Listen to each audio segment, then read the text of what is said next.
તો મોદી સરકારમાં વિભાગોની ફાળવણી થઈ ગઈ છે। મનસુખ માંડવિયાને શ્રમ મંત્રાલય ફાળવવામાં આવ્યું છે। નિર્મલા સીતારમણને ફરી એકવાર નાણાં મંત્રાલય સોંપવામાં આવ્યું છે, તો અશ્વિની વૈષ્ણવને સૂચના પ્રસારણ મંત્રાલય સોંપવામાં આવ્યું છે। આ ઉપરાંત રેલ મંત્રાલય સોંપાયું છે। જેપી નડ્ડાને જેમ વડાપ્રધાન નરેન્દ્ર મોદીની પ્રથમ ટર્મમાં આરોગ્ય ખાતું અપાયું હતું, તે જેપી નડ્ડાને ફરી એક વખત અત્યારે આરોગ્ય ખાતું અપાયું છે। સર્બાનંદ સોનોવાલને પોર્ટ અને શિપિંગ મંત્રાલયની સોંપણી કરવામાં આવી છે। શિવરાજસિંહ ચૌહાણને કૃષિ મંત્રાલય ફાળવવામાં આવ્યું છે। પંચાયતી રાજ ફાળવવામાં આવ્યું છે।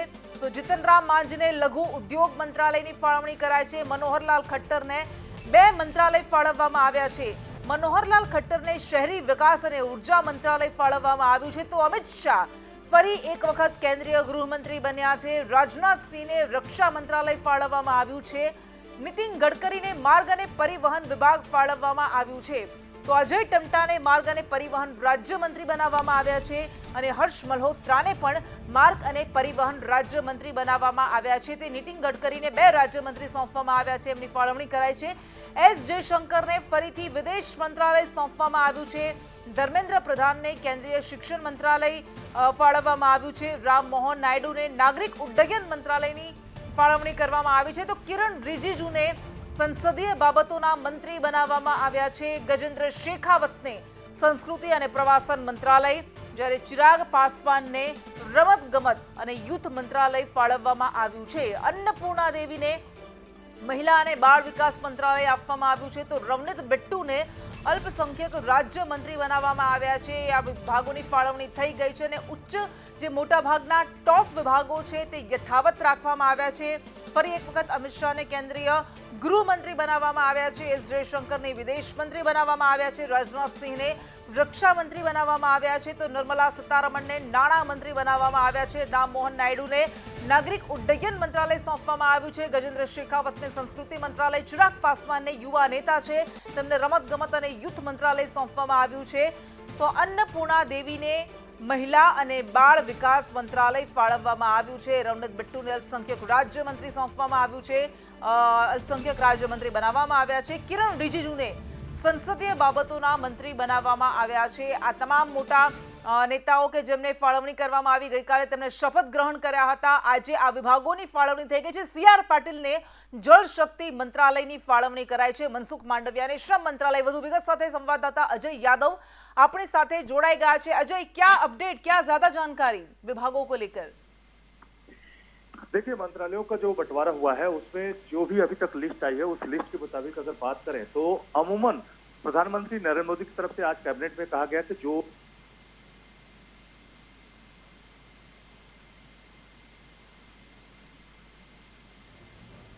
जी अजय, तो फरी अजय પાસે જઈશું, વધુ વિગતો મેળવીશું। નિર્મલા સીતારમણને ફરી એક વખત નાણાં મંત્રાલય આપવામાં આવ્યું છે, તો અશ્વિની વૈષ્ણવને सूचना प्रसारण। फरी एक वक्त अजय, आप क्या ज्यादा जानकारी मिल रही है मंत्रालयों को लेकर?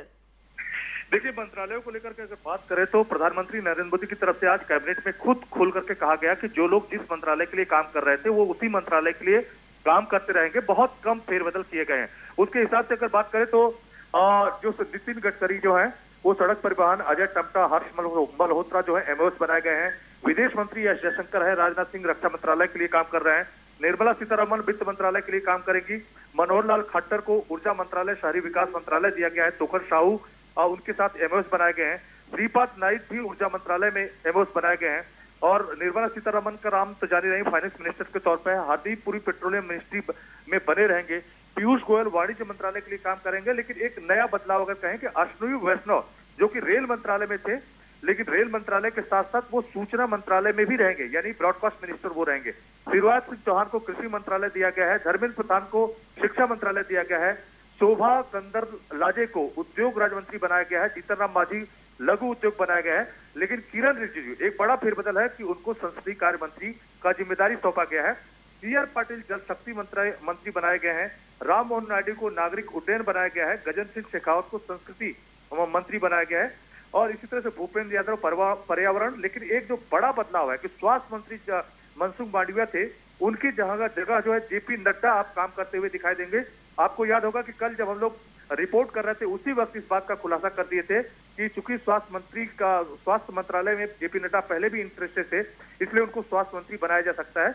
लेकिन अभी मनसुख मांडविया का नाम अभी नहीं आया कि उनको कौन सा मंत्रालय दिया गया है। लेकिन चिराग पासवान को खेल और युवा मंत्रालय, सर्बानंद सोनोवाल को जो शिपिंग मिनिस्ट्री दी गई है, शांतनु ठाकुर बनाए गए हैं शिपिंग में। जी बिल्कुल, धन्यवाद तमाम जानकारी के लिए। ગુજરાતમાં ભારતીય જનતા પાર્ટીના પ્રદેશ પ્રમુખ સી.આર. પાટીલ કેન્દ્રમાં મંત્રી બન્યા છે। ગઈકાલે તેમણે કેબિનેટ મંત્રી તરીકેના શપથ ગ્રહણ કર્યા છે અને એ પછી જ સવાલ ચર્ચામાં છે કે આખરે હવે કોણ ગુજરાત ભાજપની ધુરા સંભાળશે। સંગઠનમાં મોટા ફેરફાર થવાના છે નક્કી છે। હવે નવા પ્રદેશ પ્રમુખ તરીકે ઓબીસી ચહેરાને સ્થાન મળે એવી ચર્ચાઓએ જોર પકડ્યું છે। અધ્યક્ષ પદ માટે દેવુસિંહ ચૌહાણ, મયંક નાયકનું નામ ચર્ચામાં છે। સાથે જ ગણપત વસાવા, જયેશ રાદડિયાનું નામ ચર્ચામાં છે। અમિત ઠાકરને પણ પ્રદેશ પ્રમુખની જવાબદારી મળી શકે છે। 4 મહામંત્રી પદે ક્ષત્રિય બ્રાહ્મણ ચહેરાને સ્થાન મળી શકે છે। ન માત્ર પ્રદેશ પ્રમુખ પણ એની સાથે સાથે સંગઠનમાં પણ મોટા ફેરફાર થવાની શક્યતા જોવાઈ રહી છે। અને પાટીલને જળ શક્તિ મંત્રાલય અપાયું છે। અત્યારે સમાચાર મળી રહ્યા છે કેબિનેટ બેઠક પૂર્ણ થઈ અને એ પછી હવે ખાતાની ફાળવણી કોને કોને થઈ છે સમાચાર સામે આવી રહ્યા છે। જેમાં જળ શક્તિ મંત્રાલય કેબિનેટ મિનિસ્ટર તરીકે ગઈકાલે જ સી.આર. પાટીલે શપથ લીધા છે અને આજે જળ શક્તિ મંત્રાલય ફાળવવામાં આવ્યું છે સી.આર. પાટીલને। સી.આર. પાટીલ સતત ચોથી વખત સાંસદ બન્યા છે। 2009માં પહેલી ચૂંટણી લડ્યા હતા સંસદની અને ત્યારબાદ 2024ની અંદર 2019માં સૌથી વધારે વોટથી દેશની અંદર તેઓ જીત્યા હતા, સૌથી વધારે લીડથી। આ વખતે પણ 7 લાખ કરતાં વધારેની લીડથી તેઓ જીત્યા છે અને મોદી સરકારમાં તેમને કેબિનેટ મંત્રી બનાવવામાં આવ્યા છે। જળ શક્તિ મંત્રાલય સોંપવામાં આવ્યું છે તેમને, જળ શક્તિ મંત્રાલય ફાળવવામાં આવ્યું છે સી.આર. પાટીલને। શિવરાજસિંહને કૃષિ મંત્રાલય આપવામાં આવ્યું છે। શિવરાજસિંહ કે જેમણે મધ્યપ્રદેશના મુખ્યમંત્રીની ખુરશીનું બલિદાન આપ્યું અને ત્યારથી જ એક આશા જોવાઈ રહી હતી કે એક સન્માનજનક પદ મળશે। જીતનરામ માંઝીને એમએસએમઈ મંત્રી બનાવવામાં આવ્યા છે। મનોહરલાલ ખટ્ટરને પણ 2 મંત્રાલયની ફાળવણી મનોહરલાલ ખટ્ટરને કરવામાં આવી છે। અલગ અલગ મંત્રીઓના નામ હવે સામે આવી રહ્યા છે। શહેરી વિકાસ ઉર્જા મંત્રાલય મનોહરલાલ ખટ્ટરને સોંપવામાં આવ્યું છે અને એની સાથે સાથે બીજું મંત્રાલય જે મનોહરલાલ ખટ્ટરને આપવામાં આવ્યું છે એની પણ જાણકારી આપીશું। પણ અત્યારે હવે કયા મંત્રીને કયા ખાતા સોંપવામાં આવ્યા છે? રાજનાથસિંહ રક્ષા મંત્રાલય, સ્વાભાવિક હતું કે પાછલી ટર્મની અંદર જે કામ બાકી હતા, કહ્યું હતું નરેન્દ્ર મોદીએ કે જે 2 ટર્મ છે એ તો માત્ર ટ્રેલર હતી, હવે સાચું પિક્ચર જોવા મળશે। એસ જયશંકર વિદેશ મંત્રાલય તરીકે કદાચ એમનો કોઈ ઓપ્શન જ નથી એ પ્રમાણેની એમને કામગીરી કરી છે। નીતિન ગડકરી માર્ગ અને પરિવહન વિભાગમાં પણ એમનો કોઈ જોટો જડે એમ નથી અને ઘણા બધા કામો કરવાના હજી પણ તેમના દ્વારા કહેવામાં આવ્યું હતું ઇલેક્શન પહેલા બાકી છે। અમિત શાહ ગૃહમંત્રી તરીકે, કારણ કે 370ની કલમ હટાવવી એ સૌથી મોટો પડકાર હતો અને સૌથી મોટો પડકાર પાર કરીને બતાવવામાં અમિત શાહનો સિંહ ફાળો છે, એમના ગૃહ મંત્રાલયનો સિંહ ફાળો છે। રાજનાથસિંહને રક્ષા મંત્રી તરીકેની જવાબદારી ફરી એકવાર સોંપવામાં આવી છે। એટલે જે પાછલી સરકારની અંદર, પાછલી ટર્મની અંદર જે મહત્વના મંત્રાલય જેમની પાસે હતા એમને જ હવે આગળના કામ પૂર્ણ કરવા માટે કન્ટિન્યુ કરવામાં આવ્યા છે।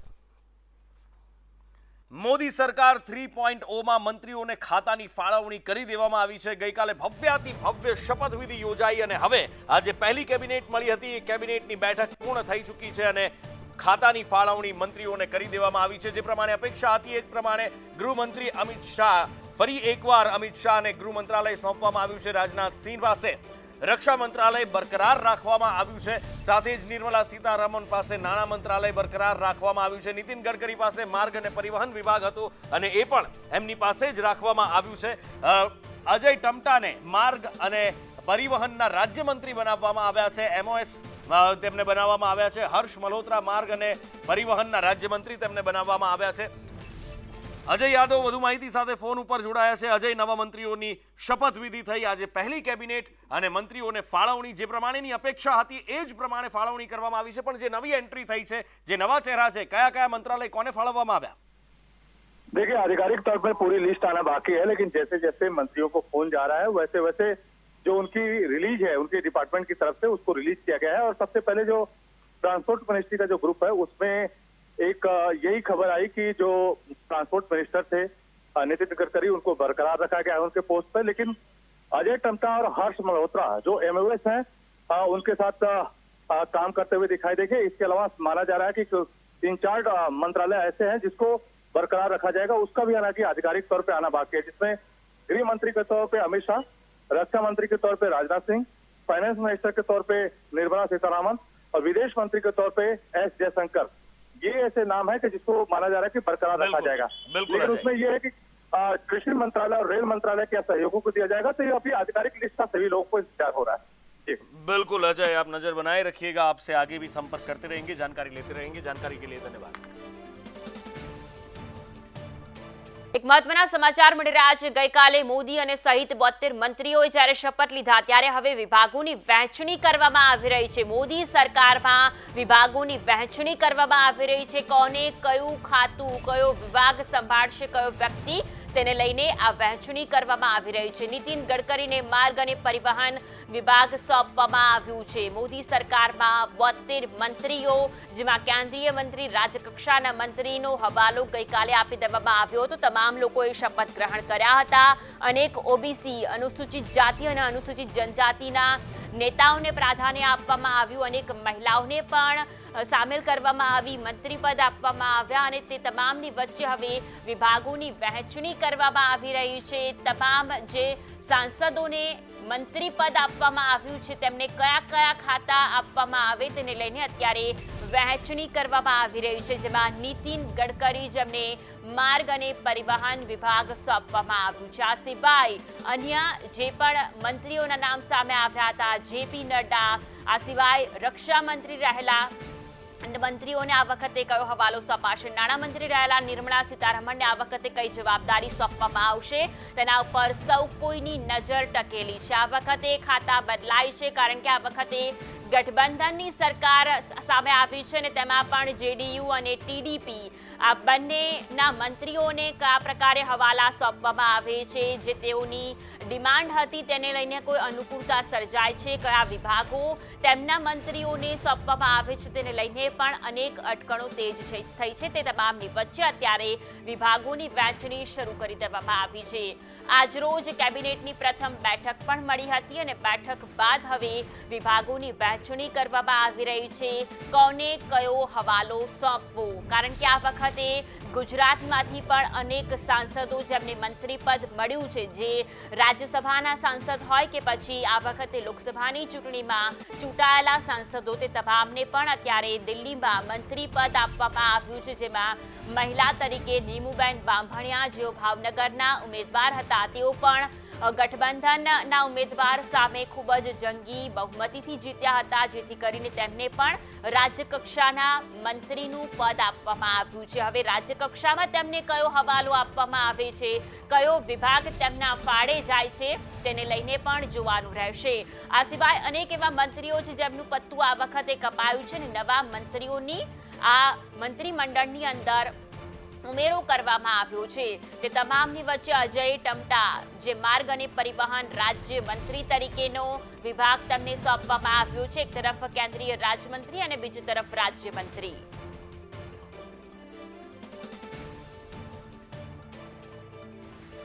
અને મોદી સરકાર 3.0ની રચના થઈ ચૂકી છે, આવી ચૂકી છે અને ધુઆધાર એક બાદ એક નિર્ણયો લેવાના શરૂ થઈ ગયા છે। સવારે ખેડૂતો માટેના એક મોટા નિર્ણય પર હસ્તાક્ષર કરવામાં આવ્યા હતા અને હવે આ બીજો કેબિનેટનો મોટો પહેલો નિર્ણય પીએમ આવાસ યોજના હેઠળ 3 કરોડ આવાસ આપવામાં આવશે, 3 કરોડ ઘર બનાવવામાં આવશે।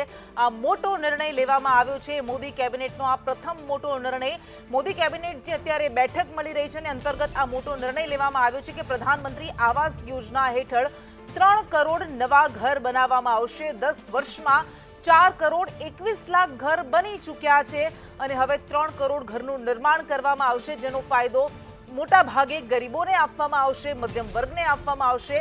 આ મોટો નિર્ણય લેવામાં આવ્યો છે। પ્રધાનમંત્રી નરેન્દ્ર મોદીના નેતૃત્વ હેઠળની આ કેબિનેટ બેઠક મળી રહી છે અને આ કેબિનેટ બેઠકનો આ સૌથી મોટો અને સૌથી પહેલો નિર્ણય છે અને એ નિર્ણય છે ગરીબો માટેનો 3 કરોડ નવા ઘર બનાવવાનો આ નિર્ણય છે। અજય યાદવ આપણી સાથે સંવાદદાતા દિલ્હીથી જોડાઈ ચुक्या છે। अजय, अभी कैबिनेट बैठक मिल रही है, क्या कुछ जानकारी मिल रही है? विभागों की जो एलोकेशन है वो कब होने वाली है, क्या कुछ जानकारी?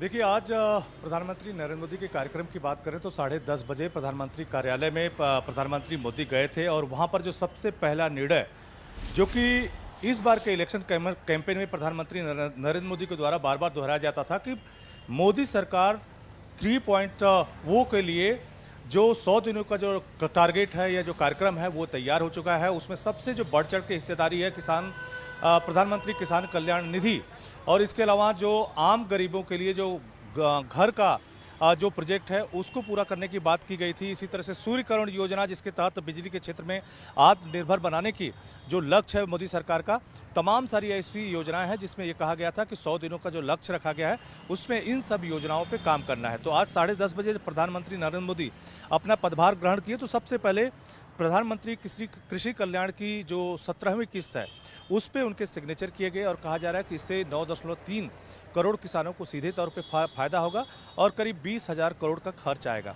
लेकिन दूसरी योजना के बारे में अगर बात करें तो अभी मोदी कैबिनेट की जो बैठक चल रही है, करीब 1 घंटे का वक्त हो चुका है, और कहा जा रहा है कि इस पे जो दूसरा जो फैसला लिया जा सकता है कि वो जो आम गरीब लोग हैं उनके लिए आवास मुहैया कराने का लक्ष्य, क्योंकि पिछले 10 सालों के शासन की अगर बात करें मोदी सरकार के, तो कहा जा रहा है कि 4.21 करोड़ जो है वो घर आम लोगों को मुहैया कराए गए हैं या बनवा के दिए गए हैं, और अगला टारगेट 3 करोड़ का है। तो माना जा रहा है कि इस पे मुहर लग जाएगी इस बैठक में। इसके अलावा एक और बात करें तो कहा जा रहा है कि संसद का संयुक्त अधिवेशन बुलाने को लेकर के इसमें चर्चा की जाएगी, और साथ ही साथ मानसून सेशन जो है वो जुलाई के तीसरे हफ्ते में आयोजित किया जा सकता है, और खास करके संयुक्त अधिवेशन जो है उसको राष्ट्रपति संबोधित कर सकते हैं। तो इसका इन्विटेशन भी राष्ट्रपति के पास भेजा जाएगा और उनसे अनुमति ली जाएगी। બિલકુલ અજય, ધન્યવાદ તમામ જાણકારી કે लिए। એટલે એક બાદ એક ધડાધડ નિર્ણય લેવાના શરૂ થઈ ગયા છે। સવારે ખેડૂતો માટે નિર્ણય લેવામાં આવ્યો અને હવે ગરીબોના આ આવાસ માટે મોટો નિર્ણય લેવાયો છે।